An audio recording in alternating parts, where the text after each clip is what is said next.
Aleluya. En este día, el Señor es el que recibe toda la honra y toda la gloria, y es quien recibe la adoración también de nuestro corazón. Este es un día también precioso porque vamos a participar de la cena del Señor, y todos creo que ya estamos preparados con nuestro pan, con el vino, con la copa del jugo de uva, para que juntos participemos de este momento tan precioso, a través del cual recordamos la muerte del Señor, lo que Él hizo, el precio que pagó por nuestra redención.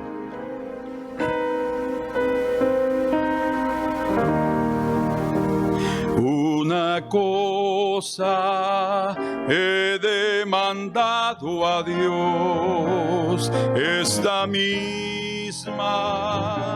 buscaré,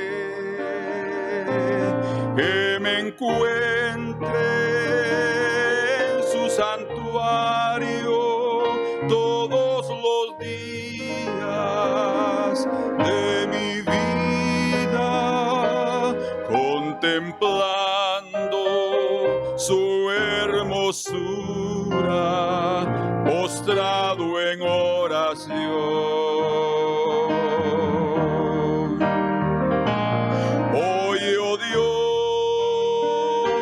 Escucha mi voz, esconde mi ser en tu morada. Ahí yo quiero estar, ahí yo quiero estar, ahí yo quiero estar. Busca mi rostro, me dice al corazón, y tu rostro buscaré. Cantaré y entonaré las alabanzas a tu nombre. No me dejes ni me desampares, Dios de mi salvación.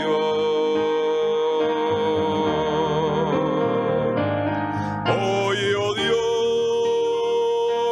escucha mi voz, esconde mi ser en tu morada. Ahí yo quiero estar, ahí yo quiero estar, ahí yo quiero estar. Oye, oh Dios, escucha mi voz, esconde mi ser en tu morada. Ahí yo quiero estar, ahí yo quiero estar, ahí yo quiero estar.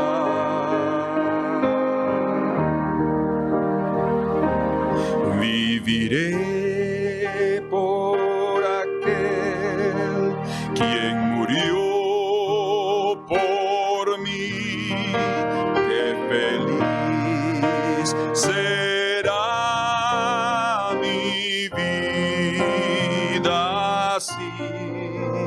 Viviré por aquel quien murió por mí, mi Salvador y Rey.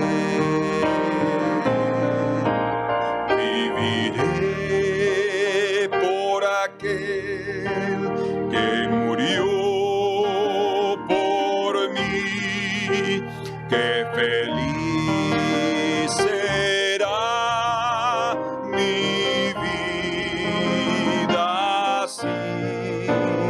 Viviré por aquel quien murió por mí, mi Salvador y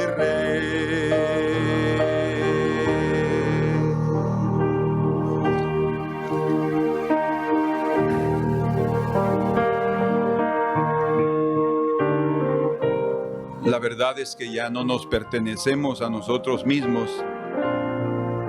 Y esa conciencia que tiene que estar realmente cimentada en nuestros corazones hará con que todos nuestros días sean consagrados para el Señor. Participemos este día, esta mañana o esta noche de la cena del Señor. Preparemos nuestros corazones. No es solamente un ritual, debe ser algo precioso que cautive nuestras vidas y nos haga ver, tener una visión de lo que Cristo pagó para salvarnos.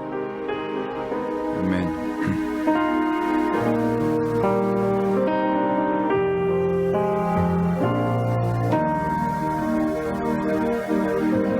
Porque yo recibí del Señor lo que también os he enseñado, que el Señor Jesús, la noche que fue entregado, tomó pan y habiendo dado gracias, lo partió y dijo: tomad, comed, esto es mi cuerpo que por vosotros es partido, haced esto en memoria de mí. Señor, agradecemos también nosotros. Si tú agradeciste en aquella noche, sabiendo lo que te esperaba y sabiendo lo que representaba ese símbolo, Señor, cuánto más nosotros no debemos agradecerte por lo que hiciste por nosotros.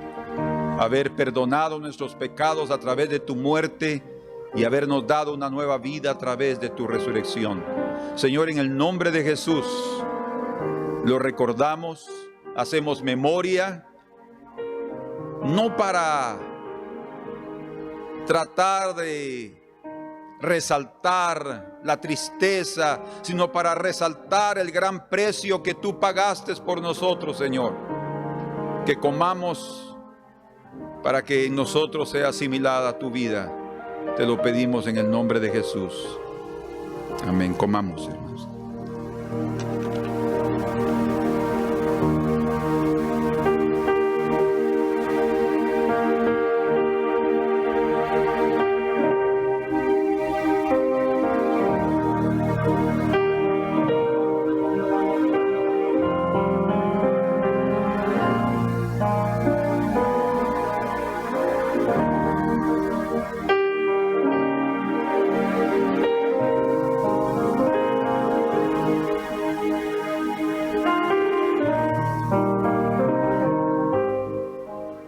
Asimismo, tomó también la copa después de haber cenado, diciendo: esta copa es el nuevo pacto en mi sangre.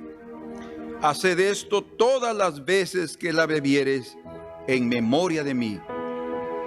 Así pues, todas las veces que comieres este pan y bebieres esta copa, la muerte del Señor anunciáis hasta que Él venga. Señor, bebemos en memoria del derramamiento de tu sangre. En nuestros corazones no hay nada más que decir muchas gracias. No éramos dignos, no somos dignos, pero te agradecemos, Señor, por darnos la dignidad de los cielos a través del precio precioso de tu sangre. Bebamos en el nombre de Jesús.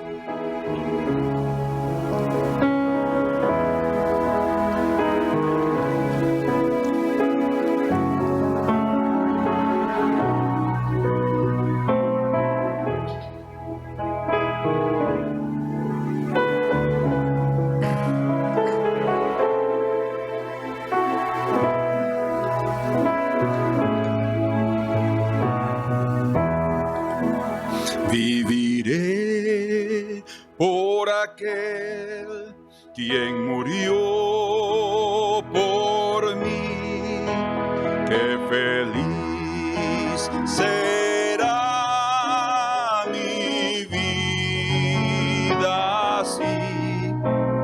Viviré por aquel quien murió por mí, mi Salvador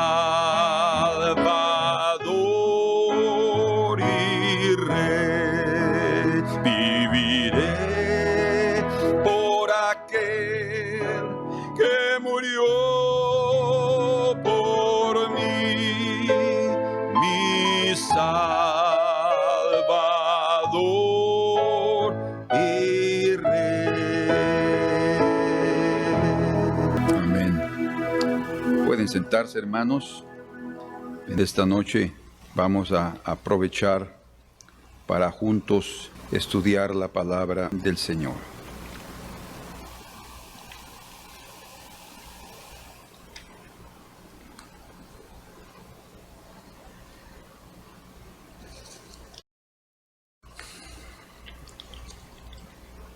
El último punto que tocamos fue sobre la necesidad de permanecer constantemente a los pies del Señor. La esposa necesita estar a los pies del Señor para pedir al Señor que Él continúe protegiéndonos y guardándonos y extendiendo su manto sobre nosotros. Él ya lo hizo, su obra es perfecta, Él lo hizo una sola vez, no tiene que estar haciendo constantemente en relación a su salvación. Pero en relación a su protección, nosotros tenemos que acercarnos al Señor y permanecer ahí porque es un lugar maravilloso, lo hemos visto.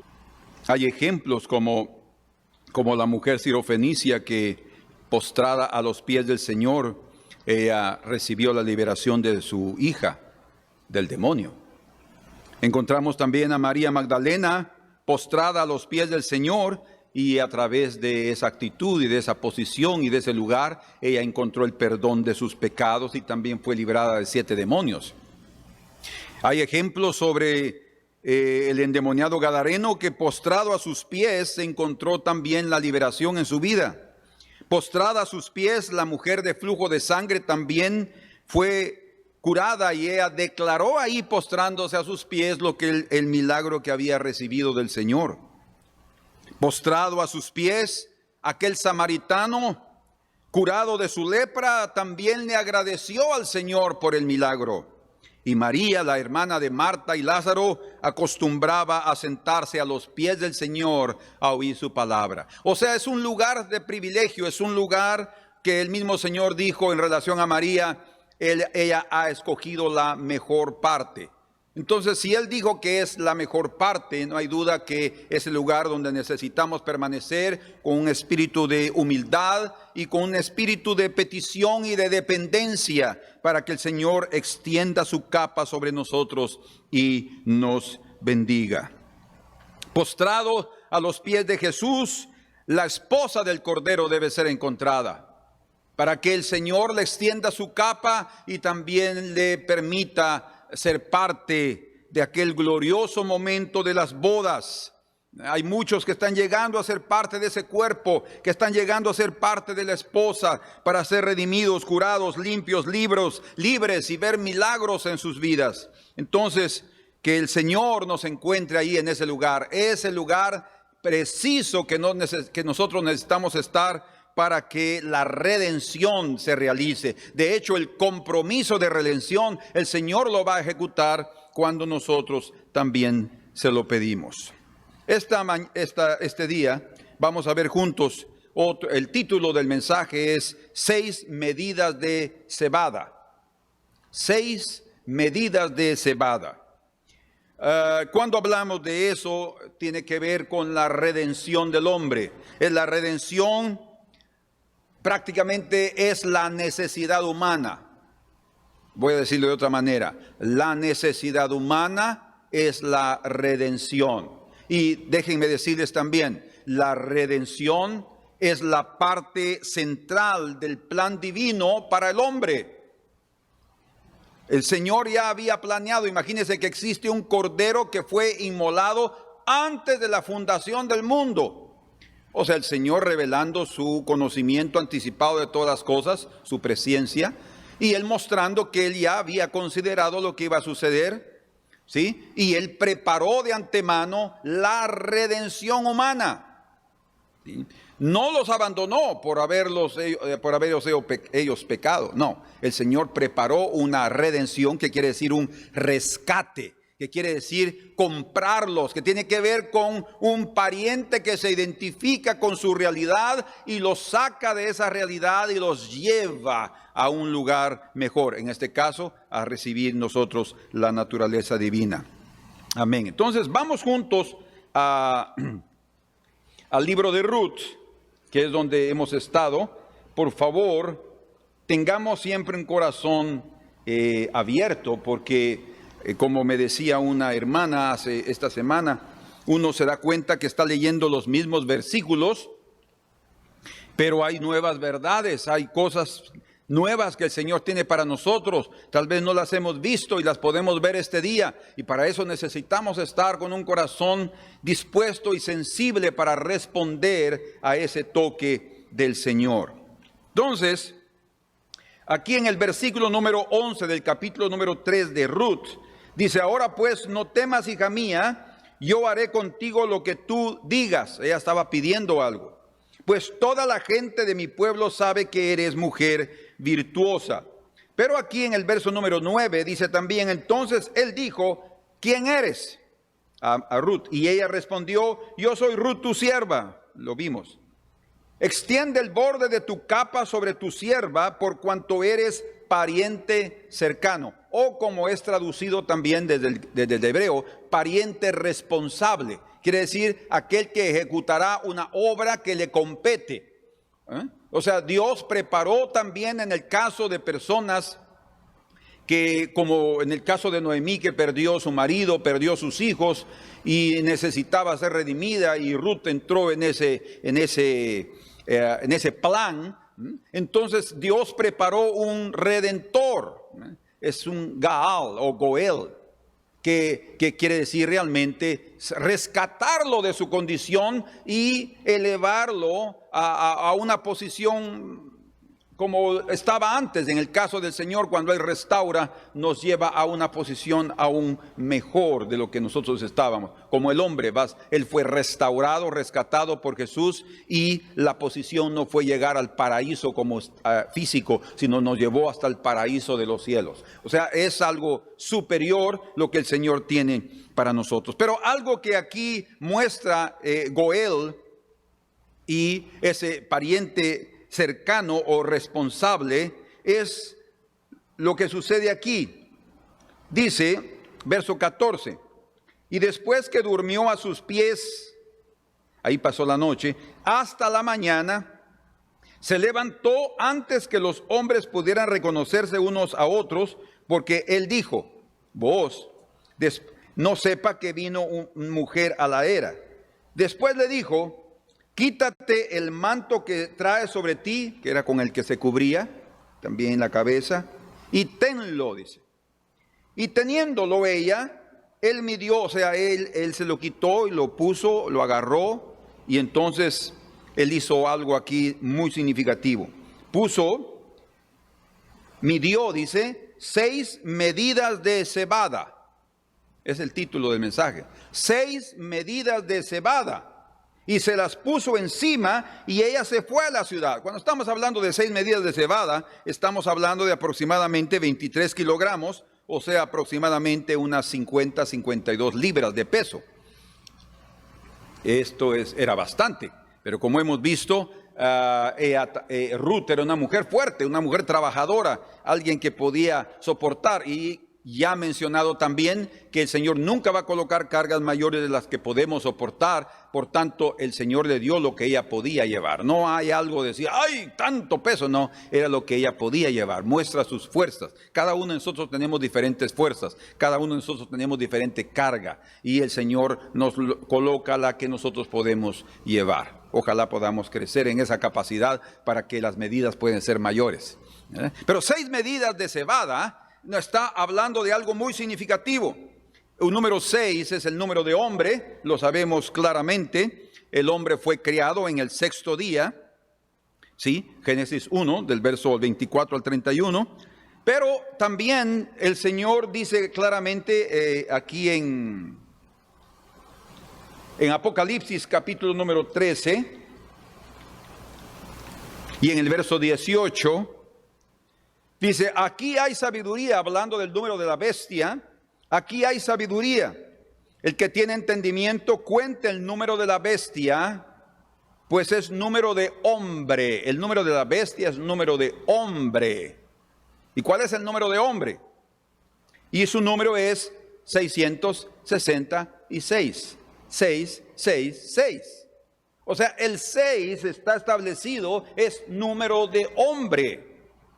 En este caso, estamos hablando aquí del 666, el número de hombre, como también conocemos claramente lo que dice Santiago. Yo creo que yo no lo he visto todavía con ustedes, pero aquí va una primicia de lo que veremos más adelante sobre el temor del Señor y de la sabiduría de Dios. Pero aquí en el libro de Santiago, vamos aquí por favor, Santiago, después de Hebreos,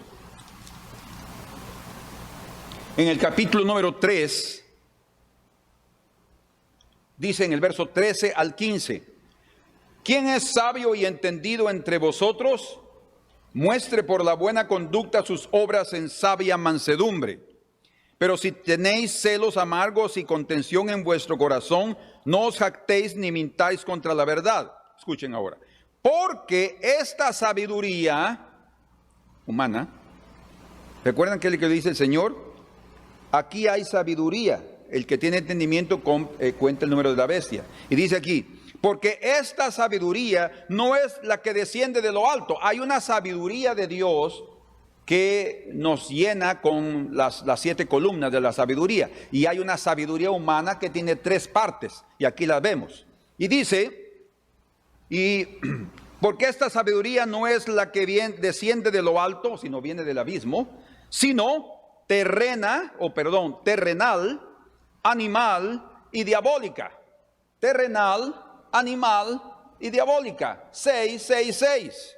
Lo que está diciendo que este número de la bestia es un número que es de los hombres de la tierra, terrenales, del mundo, es lo que está diciendo, hombres del mundo. El otro 6 está hablando, cuando dice aquí terrenal, animal, está hablando de los hombres que no tienen a Dios. Porque los hombres que no tienen a Dios son como animales brutos, dice la Escritura. Sin entendimiento. O sea, pueden tener raciocinio, pueden pensar, pueden hacer cosas, pueden trabajar, pero si no tienen a Dios, no tienen la luz de la eternidad. Entonces son como animales. En 1 Corintios también habla de eso, sobre el hombre animal, el hombre espiritual y el hombre natural, ¿sí? ¿Verdad? Y luego dice aquí el 666, ¿verdad? Terrenal, de este mundo, animal, sin entendimiento de Dios, y por último dice diabólica. O sea, el número de hombres de este mundo son sin la presencia del Señor, animales, y con la influencia del abismo, con la influencia del diablo. Entonces ahí está eso. Solo para rápidamente, porque no quiero tomar más tiempo aquí, porque estoy tratando otras cosas, pero es claro que en la Escritura entonces, el mismo Señor lo dice, es número de hombre. El 6 es número de hombre. Y Booz le dio 6 medidas de cebada. Esas 6 medidas de cebada fueron dadas en el contexto del pedido de redención de Ruth. Ruth le dijo, extiende tu capa sobre mí, y como ya sabemos, eso quiere decir, redímeme. Rescátame, ¿verdad? Eso incluía hacerla su esposa. Eso incluía también comprar el terreno que Noemí estaba vendiendo y obviamente llegar a las bodas. Entonces en ese pedido es que él le da después en la mañana esas 6 medidas de cebada que representan la redención que Dios está efectuando sobre el ser humano. El ser humano, no solo sobre judíos, sino también sobre gentiles. Por eso es que es de una forma tan maravillosa se revela al Goel y la expresión Gaal, que es la redención, en el libro de Ruth, donde hay una judía, Noemí, y una gentil, Ruth. ¿verdad? Judíos y gentiles formando el cuerpo del Señor y todos siendo objeto de la misericordia y la redención de Dios. Eso es maravilloso. Pero es un pariente que los salva y el pariente es un judío. Nuestro Señor Jesucristo es un judío, ¿verdad? Y digo es un judío porque Él vive. Él no murió, Él murió sí, pero Él resucitó y está a la diestra de Dios, dice, intercediendo por nosotros para que todos los seres humanos puedan ser rescatados de su condición. En la Escritura encontramos, como Dios les mencionaba, la redención es una necesidad humana, pero también la redención es el centro del plan divino para salvar al hombre. Y vemos, por ejemplo, en el libro de Isaías, en el capítulo 49, vamos juntos ahí, que el Señor mismo se revela como el Redentor, que es la palabra Gaal aquí. Isaías 49, versículo 23.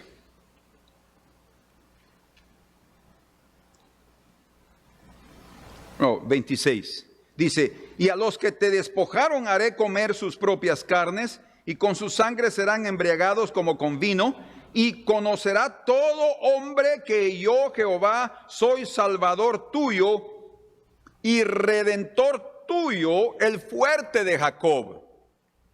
Dice, el salvador tuyo y redentor, esa palabra es Gaal, pariente próximo, pariente responsable, pariente cercano. O sea, lo que ya estaba diciendo el Señor ahí a través del profeta Isaías es que el Dios invisible se haría carne y se haría como uno de nosotros, como la revelación que Dios dio a través de Moisés, diciendo, un profeta en medio de usted levantará al Señor como yo, dice, y a él oiréis, y de él el Señor demandará vuestra obediencia, porque aquel que rechace sus palabras estará rechazando al mismo Dios. Entonces, cuando Cristo se encarnó, quiere decir se hizo carne, Él trajo la identificación con el hombre. Por eso se llamaba Hijo del Hombre. Era uno de sus títulos favoritos, porque eso estaba mostrando cómo Él vino siendo el pariente cercano, el pariente responsable para redimirnos y rescatarnos. Bendito sea el Señor. En Isaías 54, en el verso número 5 dice, porque tu marido es tu hacedor. Oigan, qué interesante.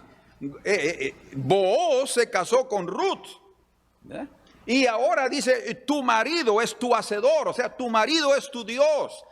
Dios quiere casarse con nosotros en el sentido de unirnos para siempre. Unirnos para siempre, porque tu marido es tu hacedor, Jehová de los ejércitos es su nombre, ese es su nombre, pero ahora escuchen su, digámoslo así, su profesión. Él es pastor, él es marido, entonces, pero dice aquí, y tu redentor, tu Gaal, el santo de Israel, Dios de toda la tierra será llamado. O sea, todo el mundo, como le leímos ahí en el capítulo 49, verso 26, que todas las naciones, todos los hombres sabrán que Él es el Redentor de Israel. Y Él es el Redentor de todo ser humano, que vamos a ver ahora, que le suplica como Ruth que lo redima. Porque todos los hombres necesitamos, como ya mencionamos al principio, de redención, pero es necesario pedirla. Es necesario solicitarla. Tenemos que ver nuestra condición y luego decirle, Señor, rescátame. Y el Señor quiere rescatarnos, pero es necesario ese pedido. Y por último, aquí en el capítulo 59 de Isaías, es el versículo mejor que explica esto que estamos hablando. Isaías 59, verso 20. Y escuchen ahora. Y vendrá el Redentor a Sión. Es precioso. Y vendrá el Redentor a Sión. Gaal, el pariente responsable, vendrá a Sión. Dice, él aparecerá ahí. Y dice, y a los que se volvieren de la iniquidad en Jacob. O sea, el Redentor va a venir a aquellos que se arrepientan. Cuando dice que se volvieren de la iniquidad, está diciendo a aquellos que abandonan su vida de iniquidad, su vida de pecado, reconociendo lo que ellos eran, como en el caso de Ruth, viniendo de una familia de impíos, de una familia que no tenía nada que ver con el pueblo de Dios, pero ella vino aquí y vino a pedir redención. Y dice, Booz le dijo: bendita tú que has venido a abrigarte a las alas del Altísimo, al Dios de Israel. Y el Dios de Israel tiene sus alas extendidas también para todo aquel hombre, judío o gentil, que está dispuesto a reconocer y abandonar su iniquidad. Y para eso viene el Redentor, porque el Redentor vino para perdonar los pecados, para salvarnos, porque Él vino con 6 medidas de cebada. ¿Por qué? Porque Él vino a salvar al hombre. Jesús es la descendencia de Booz y Ruth. Impresionante, ¿eh? Es el pariente próximo también de Adán, aquel que trajo el pecado y la muerte al mundo. Pero Cristo Jesús es el último Adán. Él vino a rescatar la descendencia de Adán. Es como que Adán representa Malón, el marido de Ruth que murió, y Cristo es Booz, o Booz representa a Cristo Jesús, que Él viene en su vida y rescata a los que murieron. Rescata a los que murieron. Por eso me gusta mucho este versículo que aparece aquí, cuando Noemí le está hablando a Ruth y le dice: y dijo Noemí a su nuera: sea él bendito de Jehová, hablando de Booz, pues que no ha rehusado a los vivos la benevolencia que tuvo para con los que han muerto. ¡Qué misericordia! Después le dijo Noemí: nuestro pariente es aquel varón, y uno de los que pueden redimirnos. Sí, eso es lo que representa aquí este hombre, Booz. Fue un hombre compasivo, su carácter era maravilloso. No cabe duda que él trató bien a Elimelech, trató bien a Malón, a Kelión, a Noemí. Él siempre fue bueno con los vivos, pero cuando ahora ya estaban muertos, ahora también los va a rescatar. Va a levantar una descendencia que los va a representar a aquellos que murieron. Eso es lo que Cristo vino a hacer a esta vida. Vino a levantar una nueva descendencia, libre de la muerte, libre del pecado, libre de Satanás y completamente dependiendo de esa cobertura, de las alas del Altísimo en su vida. Amén. Estas 6 medidas de cebada entonces era una garantía, escuchen esto, que Booz le dio a Ruth y también se lo envió a Noemí, para que ellas entendieran que lo que él ahora había comenzado a hacer lo terminaría. Es la redención. Dice aquí, si ustedes ven conmigo por favor, leamos otra vez el verso 15 del capítulo 3. Dice: después le dijo: quítate el manto que traes sobre ti y tenlo. Y teniéndolo ella, él midió 6 medidas de cebada y se las puso encima, y ella se fue a la ciudad. Y cuando llegó a donde estaba su suegra, la mujer, su suegra, le dijo: ¿qué hay, hija mía? O como dice, ¿cómo te fue? Y le contó ella, Ruth, todo lo que con aquel varón le había acontecido, todos los detalles le contó. Y dijo, escuchen lo que dijo Ruth: y estas 6 medidas de cebada me dio.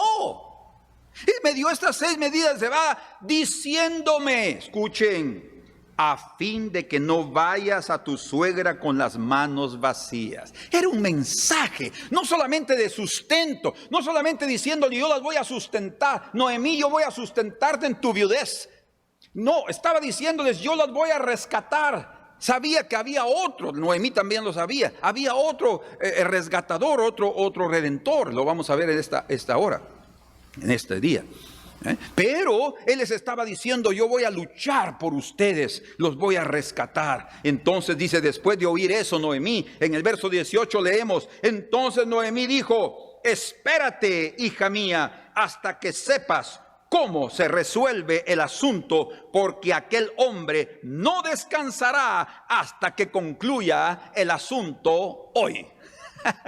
Qué seguridad tuvo Noemí. Ella vio, ella entendió el mensaje, ella percibió que aquellas 6 medidas de cebada representaban la redención para su descendencia. Y eso es lo que vino a hacer el Señor, vino a redimir al hombre. Y como leemos en el libro de Filipenses, capítulo número 1 y verso 6. Estando persuadido de esto, dice Pablo, que el que comenzó en vosotros la buena obra, la perfeccionará hasta el día de Jesucristo. Dios, el Padre, comenzó una obra de redención a través de su Hijo. Y en la muerte y en la resurrección, Él nos trajo esa redención y la va a completar, dice, en el día de Jesucristo. Está hablando del día de su venida, de su segunda venida. Él va a completar esa obra. Entonces nos está asegurando, nos está dando la certeza, la confirmación de que esa redención va a tener una obra perfecta. Perfecta, bendito sea el Señor. Como dice también en el libro de Job, me gusta mucho esto que Job dice, porque era un hombre del Antiguo Testamento, uno de los patriarcas más antiguos, pero un hombre de mucha fe. Imagínense lo que él expresa aquí en el capítulo número 23, versos 13 y 14. Él está respondiendo, él está defendiéndose de lo que lo acusan, pero él dice aquí en el versículo número 13, pero si Él, hablando de Dios, pero si Él determina una cosa, escuchen cómo conocía Dios a Job, cómo conocía Job a Dios. Pero si Él determina una cosa, ¿quién lo hará cambiar? Dios, cuando comienza algo lo termina. Su alma deseó e hizo. Qué precioso, qué poder, qué determinación. Qué carácter, qué camino. Por eso Él dice, yo soy el camino, la verdad y la vida. Él llega a completar el llamado, nos lleva por su vida, nos revela su verdad y luego nos complementa con su vida. Qué precioso. Dice en el verso 14, Él pues acabará lo que ha determinado de mí. Y muchas cosas como estas hay en Él. Oh sí, nuestro Dios es el Dios que comienza esa obra. Con razón le dijo Noemí a Ruth, espérate que hoy Él va a resolver ese negocio. Imagínense qué esperanza. Entonces tengan la seguridad, mis queridos hermanos y amigos, que el Señor ha venido a través de nuestro Señor Jesucristo a redimir a los hombres. Y por eso es unas 6 medidas de cebada, porque el 6 es número de hombre. Y hay un texto que creo que vale la pena que lo consideremos en el libro de Hebreos, capítulo número 2, en el verso número 16. Vean qué interesante esto, o qué precioso. Dice, porque ciertamente, hablando de Jesús, no socorrió a los ángeles. ¿Qué número tienen los ángeles? No lo sé. Pero el número del hombre es el 6. Y dice, no socorrió a los ángeles, sino que socorrió a la descendencia de Abraham. Y no está diciendo que socorrió a aquellos de Isaac en adelante, no. Está hablando de todos aquellos hombres desde Adán que han sido hombres de fe. Cuando dice descendencia de Abraham, está hablando de la descendencia de hombres que son creyentes, que van a creer. A ellos vino a rescatarlos, a ellos vino a redimirlos. No vino a rescatar ángeles, vino a rescatar al 6, al número del hombre, al hombre en sí. Entonces, qué precioso que el Señor nos muestre cómo Él también va a mostrar su obra completa en el séptimo día. Esos son periodos, y en el séptimo día Él también va a descansar de toda la obra que Él hizo en la humanidad. Dice la Escritura en Romanos capítulo 11, verso 26, y luego todo Israel será salvo, como está escrito. Y eso leímos en Isaías. Vendrá de Sión el libertador, o como dice, vendrá el redentor a Sión, dice en Isaías. Aquí dice, vendrá de Sión el libertador, porque de ahí va a salir. Que apartará de Jacob la impiedad. Interesante, ¿verdad? Cómo esto está siendo contemplado aquí. Que apartará de Jacob la impiedad. ¿Por qué? Porque la obra que venía a hacer al hombre era quitarle la impiedad, apagar la impiedad, o sea, perdonarle los pecados. Y este será mi pacto con ellos cuando yo quite sus pecados. Qué entendimiento, qué precioso. Cómo el Señor aquí está mostrando esa obra de redención que lo leímos en Isaías 59. Pero en 1 Corintios capítulo número 15 y verso 21. 1 Corintios 15, 21. Dice aquí, hablando de lo que vino el Señor como rescatador, como redentor a operar. Porque por cuanto la muerte entró por un hombre, también por un hombre la resurrección de los muertos. O sea, Él vino a dar nueva vida. Y eso es lo que Booz hizo en la vida de Ruth. Una nueva vida. Nació Obed, ¿verdad? El descendiente, el que restauró la vida de Malón, el que había muerto, el difunto. Eso le llaman la ley del levirato, pero es una obra que no estaba solo registrada en la ley. Eso venía desde muy antiguo, tanto que Judá, todavía no existía Biblia, no estaba la Torá escrita todavía, ellos lo practicaban. ¿Por qué? Porque ya venía de antemano, desde el principio probablemente, y es eso, porque la redención es parte del plan, del centro del plan de Dios para el hombre. Y dice aquí, en el verso número 22, porque así como en Adán todos mueren, la descendencia de él todos murieron, también en Cristo todos serán vivificados. Todos serán vivificados. Bendito el Señor. Nos dará nueva vida. Oh, gracias Señor por darnos esa nueva vida en Cristo Jesús. Y dice en el verso 57 de este mismo capítulo 15, mas gracias sean dadas a Dios, que nos da la victoria por medio de nuestro Señor Jesucristo.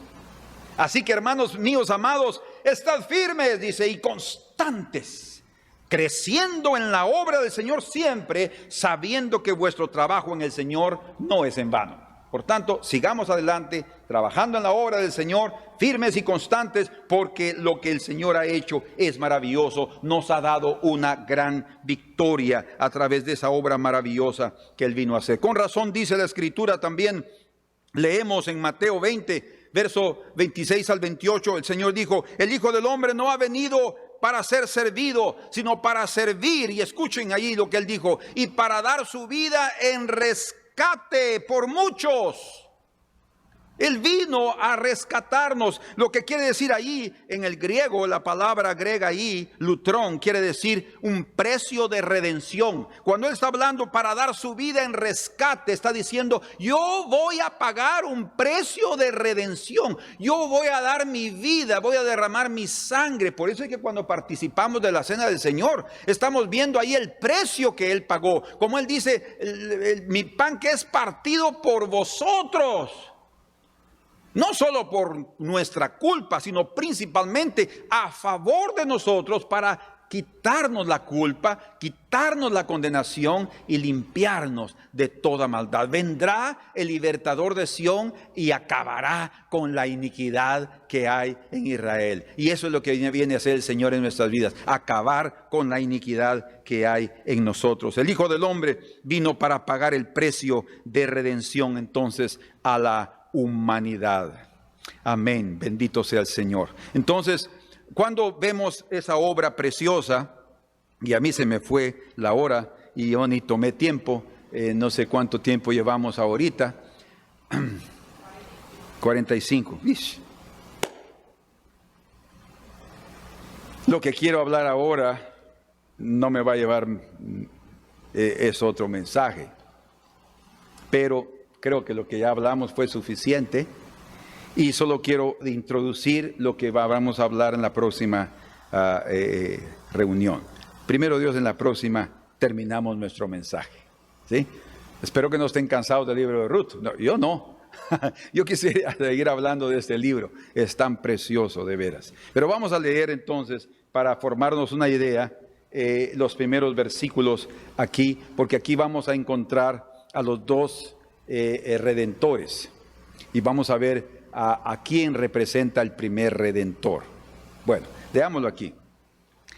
4, verso 1. Booz subió a la puerta después de haberle prometido a Ruth que cumpliría lo que le había prometido, Y se sentó allí, porque en la puerta era donde se realizaban los negocios, donde se firmaban contratos y donde públicamente hasta sucedían matrimonios ahí, ¿verdad? Entonces era un lugar principal de la ciudad, como el foro, digamos así, ¿verdad?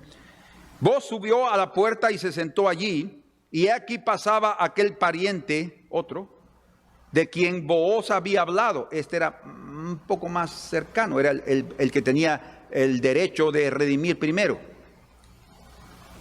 Y le dijo: fulano, ven acá y siéntate. Y él vino y se sentó, dice.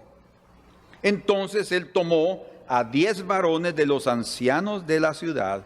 Qué interesante. 10 varones para testigos, pero esos 10 varones representan también la ley, porque este Redentor representa y es figura de la ley, que no puede redimir al hombre. La ley dice: aquel que hiciere estas cosas vivirá por ellas. ¿Quién ha podido hacer eso? ¿Qué hombre ha podido hacer eso? Nadie. Solo Jesús, dice en Mateo 5:17, vino a cumplir la ley. Él la cumplió en sí mismo. Entonces aquí encontramos a este hombre, y Booz trae 10 testigos, y escuche lo que dice ahí. Y dijo: sentaos aquí. Y ellos se sentaron. Luego dijo al pariente, eso lo vamos a ver con detalles después, porque es precioso. Dice: Noemí, que ha vuelto del campo de Moab, vende una parte de las tierras que tuvo nuestro hermano Elimelech. Fíjense, quiere decir entonces que esta cuestión de la redención tenía que ver con con ayudar a un hermano, tenía que ver con levantar al hermano caído. Es lo que Cristo vino a hacer por nosotros. Y yo, dice Booz, decidí hacértelo saber. O sea, tú puedes redimirlo. Tú viniste primero. La ley vino primero que Cristo, ¿verdad? La ley fue hecha por Dios, pero ella vino primero. Y como vamos a ver más adelante, la ley vino con el propósito de hacernos ver nuestra incapacidad de cumplirla. Pero era necesario que viniera, porque de qué manera nosotros vamos a aprender que somos pecadores si Él no nos dijera: no codiciarás. Eso fue lo que dijo Pablo. Yo no hubiera aprendido que yo no debería tener concupiscencia hasta que me fue dicho: no codiciarás, ¿verdad? Entonces ahí el hombre llega a comprender su realidad. Es buena, ella es santa y pura, dice, ¿verdad? Pero cumple un propósito, pero no puede redimirnos. Por eso es que el pueblo de Israel pasó 1500 años tratando de cumplir la ley, y ellos no fueron libres de sus pecados hasta que vino el pariente cercano, Dios hecho carne, para identificarse con ellos y pagar un precio muy alto. Y dice aquí, verso 4, y yo decidí hacértelo saber y decirte que la compres, la heredad, en presencia de los que están aquí sentados, de estos 10 testigos, y de los ancianos de mi pueblo. Si tú quieres redimir, redime. Y si no quieres redimir, decláramelo para que yo lo sepa, porque no hay otro que redima sino tú. Qué tremendo. Y yo después de ti. Y él le respondió: yo redimiré. Entonces replicó Booz. Y aquí viene la parte preciosísima, porque el primero no estuvo dispuesto a sacrificarse, el segundo sí. El primero no iba a poder sacrificarse. La ley no se iba a sacrificar por nosotros. La ley estaba para señalar la verdad.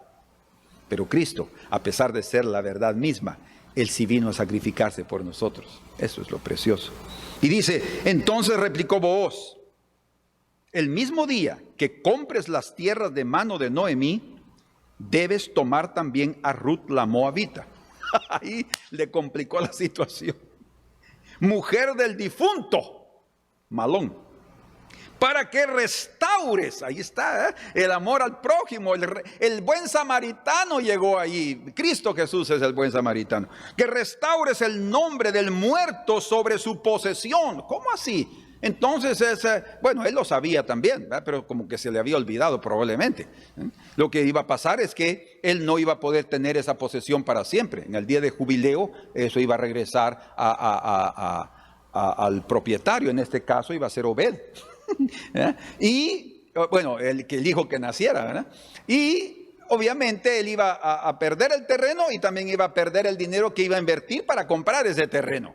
Entonces, y aún así tenía que tomar a Ruth, y él dijo que naciera no iba a ser suyo el primero, sino iba a ser, era suyo, pero tenía que estarlo dispuesto a darlo, a donarlo para que fuera el hijo que representaba a aquellos que habían muerto. Es lo que el Señor vino a hacer, hermanos. Es tal vez hasta para algunos tan complejo, pero es tan precioso que vino Él a rescatarnos. Entonces dice en el verso número 6, fíjense, es la ley. Y respondió el pariente: no puedo redimir para mí, no sea que dañe mi heredad, voy a complicar lo que ya es mío. Redime tú usando de mi derecho, sí, porque yo no podré redimir. Y ahí entonces viene la acción de nuestro Redentor, y Él toma el control de eso, y Él viene y se manifiesta a este mundo y nos declara su amor y su disposición. Cuando Él dice: no hay nadie que tenga mayor amor que este, que alguien ponga su vida por sus amigos. Y eso es lo que vino a hacer el Señor, a poner su vida por nosotros. Vos puso su vida, Él arriesgó todo. Él arriesgó su vida, su heredad, su herencia, todo por rescatar, porque aquí había amor en su corazón, porque Él quería hacerlo y porque se lo pidió. Y como hemos visto, lo vamos a ver la próxima semana, tenemos que pedir. Hay cosas importantes. Dios preparó con anticipación la redención, pero el hombre precisa de redención. Pero y por otro lado, tiene que pedirle lo que estamos diciendo. Más por otro lado, del Señor depende darla. O sea, nosotros vamos a suplicarle: Señor, perdóname. Ahora, por otro lado, tengan la seguridad que ese Dios todopoderoso y misericordioso está dispuesto a perdonar a cualquier pecador y rescatarlo de su condición para hacerlo parte de su gran familia. Señor, muchas gracias en esta hora. Te bendecimos y te glorificamos y te agradecemos, Señor, por cumplir tu plano maravilloso en nuestras vidas, por dejarnos tan claras las cosas y porque cada día vemos, Señor, cuán importantes, no es que lo fuéramos ni lo somos, pero para ti, en tu corazón, fuimos de tanto valor que estuviste dispuesto a dar tu vida. Es tan grande tu amor, Señor. Es tan grande tu amor y es grande tu visión que nos has mostrado a través del derramamiento de tu sangre, el nuevo pacto, en la nueva alianza, para escribir las leyes que estaban fuera en las tablas de nuestro corazón. Tu redención, Señor, introdujo en nosotros lo santo y lo puro, para que lo cumplamos no por obligación y no por la obra de la carne, sino por la gracia de tu Espíritu Santo. Señor, bendice a mis hermanos, bendice a mis hermanas. Señor, tócalos en sus corazones cada día más, y que tu palabra, Señor, siempre venga como espada de dos filos a partir el alma y el espíritu y a discernir los pensamientos y las intenciones del corazón. Y también que tu palabra venga, Señor, a sanar, a curar, a librar, a dar, Señor, lo que cada uno necesita, lo que cada uno está clamando. Señor, sé tú como Booz hablándole a Ruth: todo lo que tú has dicho yo lo haré. Oh Señor, sabemos que nosotros no somos indicados en comprometerte, pero algo que se revela es que tú estás dispuesto a comprometerte con aquellos que se derraman por ti, Señor, que se entregan a ti. Oh Dios, que nosotros también vengamos a tus pies, de tal manera que cautivemos tu corazón y podamos oír esas palabras poderosas que nos darán una completa confianza y seguridad de que tú terminarás tu obra en nuestras vidas, Señor. Oh, te lo pedimos y te lo agradecemos, Señor, en el nombre de nuestro Señor Jesús.